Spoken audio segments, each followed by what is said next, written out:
Sim, fé no futuro, delicadeza nos gestos, conversa que cura, sabe? Cotidiano enfeitado, firmeza nos passos, sonhos que salvam. É tudo isso que eu desejo, para mim e para você. Então vamos iniciar a semana com paz no coração e alto astral, porque só assim ela vai ser produtiva e muito, muito especial para todos nós que estamos aqui vivendo essa semana iluminada, tá bom? Eu quero que você seja muito bem-vindo ao programa e hoje, com muito prazer, eu recebo um psicólogo, psicanalista e neuropsicólogo que vi literalmente nascer. Olha como eu tô velha! Eu vou conversar aqui com o Fábio Roesler, que vem falar um pouquinho sobre a sua profissão. Seja bem-vindo, tudo bem? E falar sobre um livro. Que legal isso, parabéns! Obrigado, obrigado. Fábio, primeiro é importante a gente contar para as pessoas de casa o que é um neuropsicólogo. Tá. O que faz de diferente um neuropsicólogo? Tá. Bom, um neuropsicólogo, ele é primeiramente um psicólogo. Certo. E ele tem uma formação baseada em neurologia e neurociências em geral. Na verdade, o neuropsicólogo, ele cuida de pacientes com idade que têm demências, Alzheimer, ou então um paciente que sofreu um trauma craniano muito forte, que teve alguma alteração cognitiva. Uhum. Basicamente, o que a gente costuma fazer são uma bateria de exames neuropsicológicos que capta aspectos cognitivos como atenção, inteligência. E nesses exames a gente qualifica ou até tem poder de diagnosticar um transtorno de déficit de atenção, ou ajudar a categorizar uma demência precoce. A gente descobre o QI da pessoa. Então, todos os aspectos relativos à cognição em si. A cognição, atenção e concentração. Eu acredito que hoje o maior interesse dos nossos telespectadores e das pessoas em geral é o Alzheimer. Sim. Porque é uma doença que vem se apresentando cada vez mais cedo. Verdade. E de formas diferentes do que se apresentava no passado. Sim. Tem uma idade mínima para isso hoje? Olha, basicamente o Alzheimer, ele, tirando a fase precoce, que nem, por exemplo, o Michael J. Fox, que é aquele ator que fez De Volta para o Futuro, ele começou a desenvolver com mais ou menos uns 40 anos. Mas isso é muito, muito raridade. Certo. Acima de 60, 65 anos é que começa a graduação a aumentar. Então, vamos supor, assim, de 70 anos, a graduação vai aumentando gradualmente, de forma progressiva, melhor dizendo, com o avançar da idade, assim. Eu não sei te falar exatamente uma porcentagem. Tá. Mas tem também a questão do histórico familiar da pessoa, né? Ia te perguntar isso. É hereditário? Sim, a maioria dos casos de demência e de neuropsiquiatria são hereditários. Vou te dar um exemplo, tirando um pouco. Por exemplo, na esquizofrenia, muitos dos filhos de esquizofrênicos desenvolvem a doença. Então é uma questão bem hereditária. E é muito preocupante, né? Porque o que acontece, as pessoas confundem esquecimento da idade com Alzheimer. Sim. Como a filha que está em casa ou o próprio marido pode notar, observar esses primeiros sintomas para detectar que precisa buscar ajuda? Bom, o Alzheimer ele ataca primeiramente a memória de curto prazo, né? As memórias de longo prazo dificilmente são afetadas, a não ser ao longo da doença, mas assim, já mais para o final. Tá. Em curto prazo, a memória de curto prazo, melhor dizendo, ela se refere a pequenas coisas como onde que eu coloquei a chave do carro, onde que eu deixei o livro que eu acabei de pegar, onde que eu deixei o celular. Então, se essa memória de curto prazo for corrompida muito, muito fortemente, o paciente começa a desviar alguma das atenções. Ele fala, eu que deixei aqui, não é que eu não lembro, eu que deixei aqui. Então, os primeiros sinais são esses, corte na memória de curto prazo. Tá. E isso tem que ser uma constante. Ou isso pode acontecer eventualmente? Porque, assim, você está dando alguns exemplos que eu faço, né? Claro, claro. Nossa, onde é que eu larguei a chave?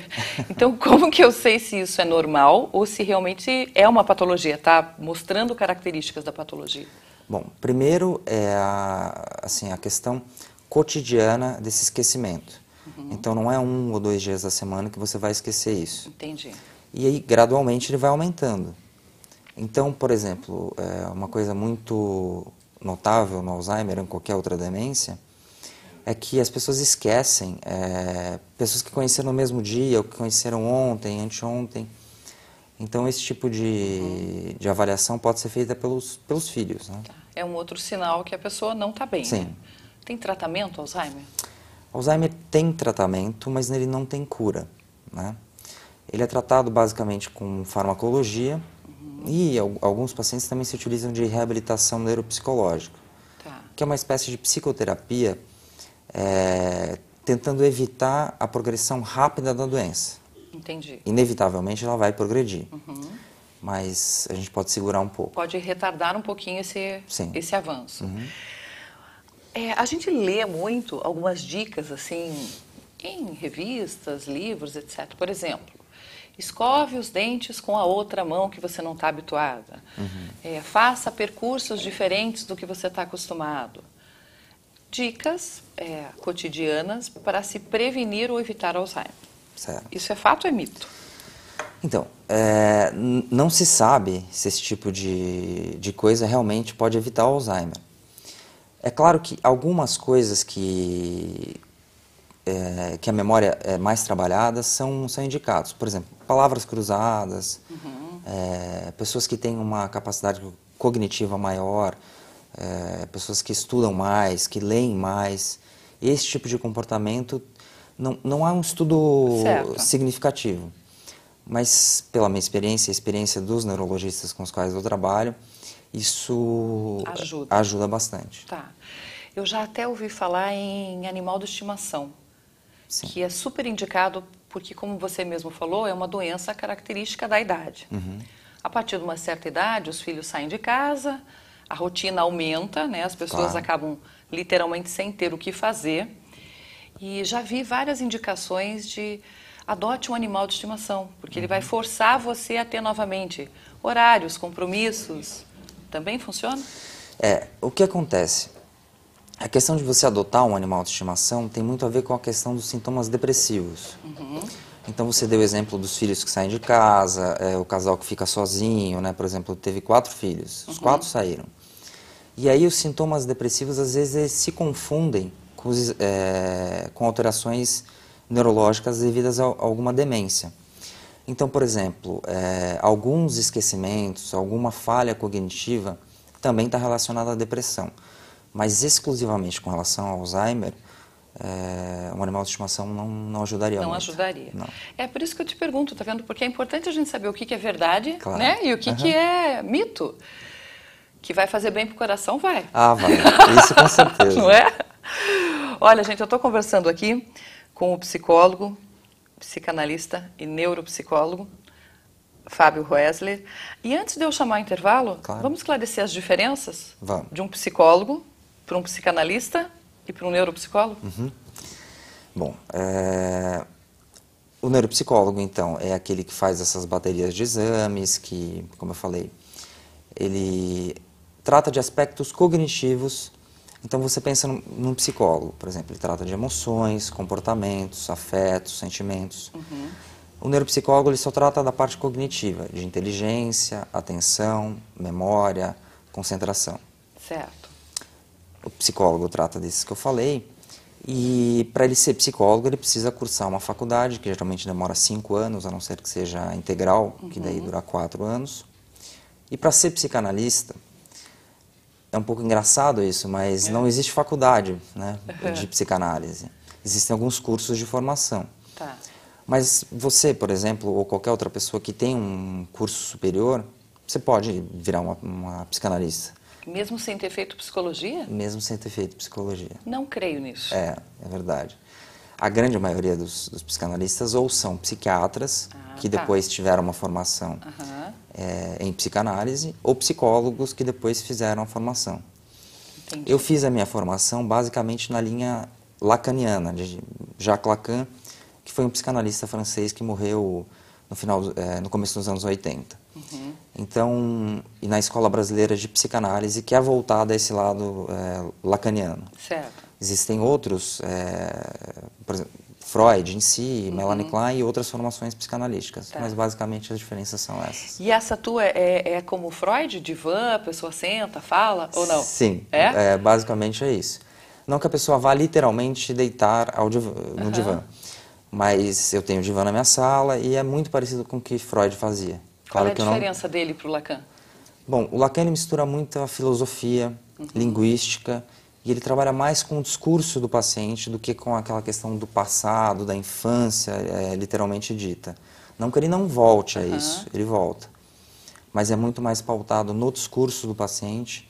E tem do que no histórico. Sim, e tem algumas variações técnicas com relação ao tempo da sessão e outras coisas nesse tipo. Ai, que legal isso, né? Eu sou super a favor de que as pessoas busquem um equilíbrio, né? E eu acho que os psiquiatras, psicólogos e psicanalistas estão aqui para isso, justamente para ajudar você a achar aquele ponto de equilíbrio que sozinho não alcança mais.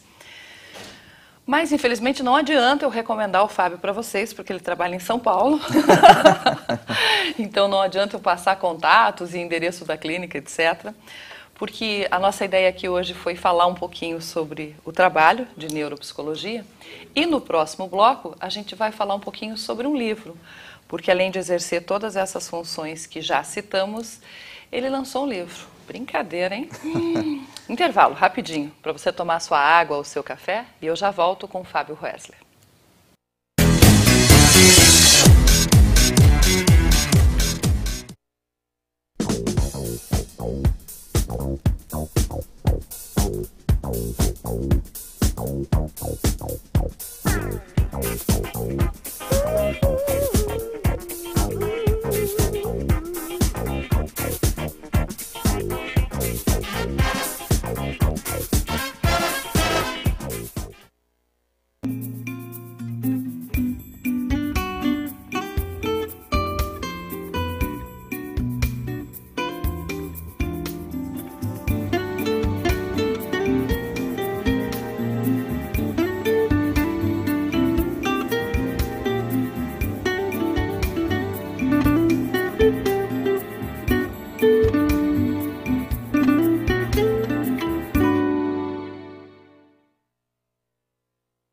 Ela está de volta.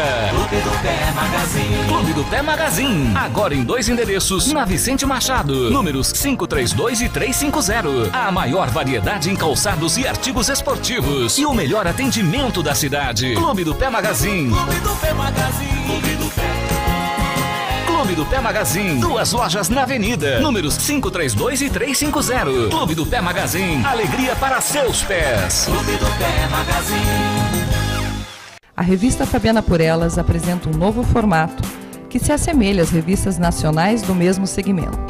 Com conteúdo informativo voltado para o público feminino, 5.000 exemplares a cada 3 meses, e o leitor recebe em sua casa a edição embalada e etiquetada.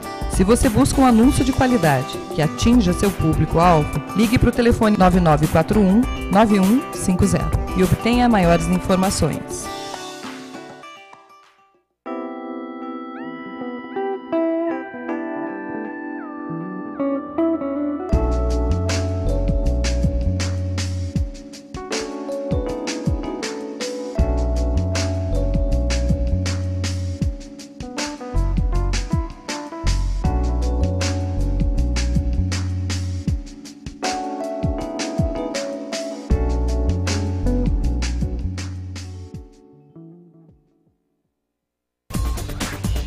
TV Vila Velha, canal 16.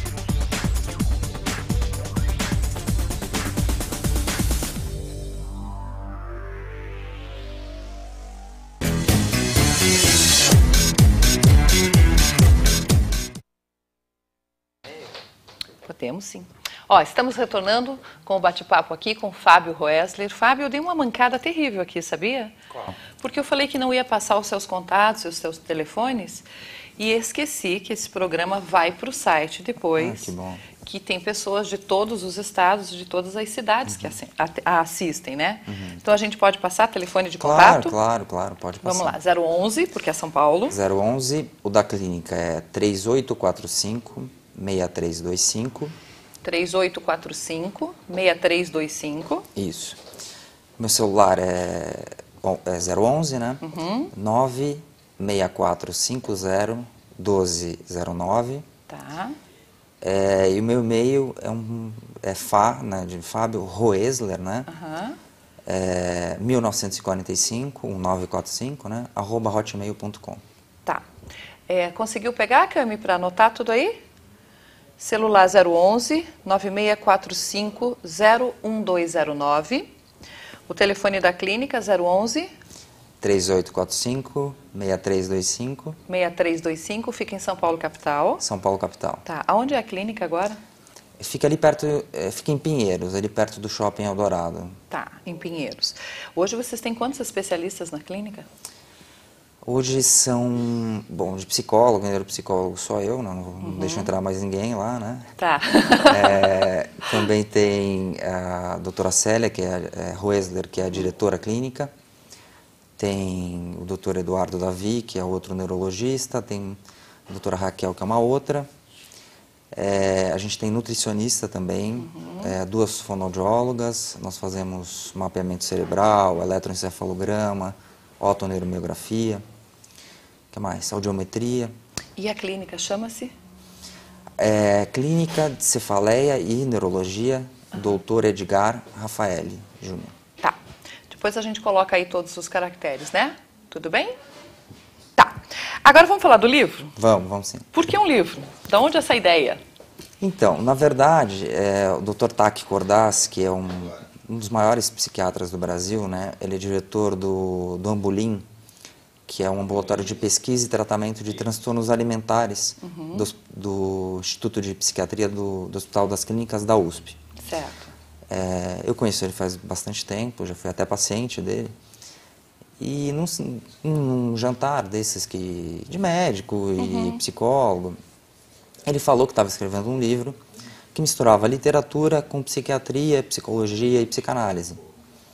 E eu sugeri um livro que foi exatamente Crime e Castigo, do Dostoiévski, um dos melhores livros que eu já li. E ele falou, eu estou escrevendo esse junto com uma outra pessoa e tal. Eu falei, Fragmentos de um Discurso Amoroso, que é do Roland Barthes. Aí ele falou, você não quer escrever, não? Você começou a passar as sugestões e ele falou, escreve você. E aí eu cheguei, ele estava brincando e tal, porque ele é muito conceituado, mas não. Aí eu escrevi esse livro, esse capítulo, né, na verdade, em que eu faço uma leitura do Fragmentos de um Discurso à luz da psicanálise lacaniana. Tá, como se você estivesse analisando isso, o que aconteceu. Exatamente. É que Fragmentos não é um livro não é um romance. Ele é um livro escrito por um semiólogo e um filósofo francês, em que ele faz uma afirmação sobre o amor, em que ele tenta decifrar algumas coisas em relação ao amor, e ele fala sobre o olhar, o toque, algum gesto em relação... Sobre solidão. Sobre solidão também. Porque é o que as pessoas mais sentem hoje, acho que é a solidão, né? É. Mas você falou do Crime e Castigo. Crime e Castigo é um romance, né? Sim. Que fala da angústia daquele personagem. Eu li há muito tempo atrás. Raskolnikov. Ele é um assassino, não é? Que faz traduções, não? Um negócio assim? Né? E você não sabe se ele matou a mulher ou não matou a mulher. O que isso tem a ver com amor, depois, que você pega... Não, nesse caso do Crime e Castigo não tem necessariamente a ver com o amor, né? O que acontece? O Raskolnikov é um personagem muito famoso, né? Tem até uma frase dele que é engraçada, que ele fala: se Napoleão foi perdoado, por que eu não o seria, né? E todos os livros do Dostoiévski têm um peso psicológico muito forte.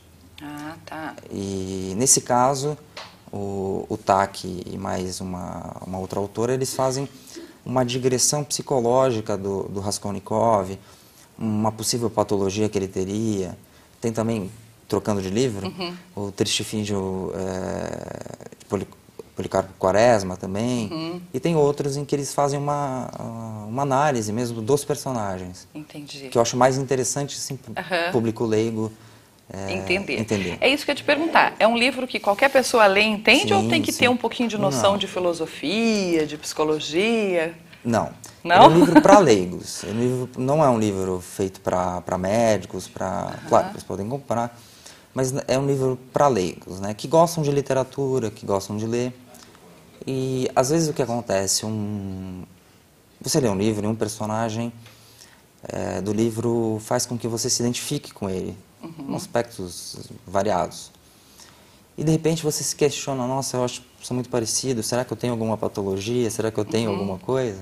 E esse livro ajuda a você perceber isso, né? Entendi. Além da questão do entretenimento em si, da leitura dele, né? Para o público leigo. Entendi. Muito legal. As pessoas que moram aqui no Sul não vão ter como adquirir o livro ainda. Parece que em São Paulo ele está esgotado, né? Mas parece que em uma livraria em Curitiba, depois eu falo o nome da livraria. Pode falar. É da Saraiva.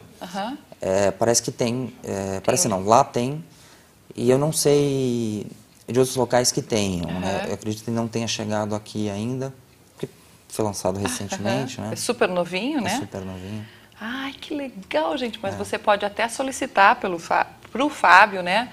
Mais informações, ou mais tarde com a gente, aonde você vai poder adquirir personagens ou pacientes, clássicos da literatura mundial para refletir sobre a natureza humana. Que linda, né? Uma capa clean. Ficou bonito, né? Tinha que ter ali o cérebro. O cérebro, é claro. Você quer aproveitar e fazer algum agradecimento para quem fez capa, contracapa? Na verdade, eu não sei quem fez a capa e a contracapa. Como assim? Não tem nada aqui escrito, será? Porque... E eu não li, vocês não me critiquem, porque eu estou encontrando com ele hoje, então não posso nem, né? Porque a organização, né, do livro em si foi do Dr. Tack e do Dr. Daniel Barros, né? Entendi. Então, é claro que que eu fui questionado em relação a isso, mas eu não me atrevi a me intrometer nisso. A dar palpite. Bom, independente ficou lindo. Ficou bonito, ficou. Eu gosto de coisas clean e que não são assustadoras, porque sempre que você fala em sentimentos, em problemas ou mesmo em pacientes, né? Paciente já é uma palavra pesada que sugere que você está precisando de um tratamento para qualquer coisa. Enfim, em breve, provavelmente nas livrarias aqui em Ponta Grossa ou através de algum site, prometo que comunico a todos vocês. Mas, pode falar. Ele é da Artmed, né? Do grupo A da Artmed, então, que é uma editora gaúcha, né? Então, por lá... com certeza consegue os consegue locais, comprar, né? até pela internet também. Mais fácil, né? Olha, muito legal, quero te dar parabéns. Obrigado. No programa de hoje não vou poder explorá-lo por mais tempo, mas na TV Educativa, amanhã, terça-feira, às 20 horas, você vai ver um programa todinho com esse bate-papo com o psicólogo, psicanalista e neuropsicólogo Fábio Roesler, onde a gente vai poder falar um pouquinho mais sobre essas patologias ou transtornos, né? Pânico, ansiedade e tantas outras. Fobias, depressão, que aparecem. Então, você de casa está convidado amanhã, na TV Educativa, 20 horas, a assistir esse papo mais longo com o Fábio Roesler. Foi um prazer te receber. Obrigada. Prazer foi todo meu. Boa estadia, tá bom? Obrigado. E parabéns por mais uma conquista, né? Obrigado. Beijo em toda a família. Feito? Manda sim. Dizem que filho de peixe, peixinho é, né? A doutora Célia Roesler é super conceituada, não só no Brasil, como... ministra palestras, é entrevistadas em grandes programas de TV aberta e muito mais. Que bom, né, a gente vê que pessoas tomam um rumo, decidem se especializar nele e conseguem, com essa profissão, fazer bem a tantas outras pessoas. Mais um intervalo. Vamos? Rapidinho? Mas não sai daí que eu volto já.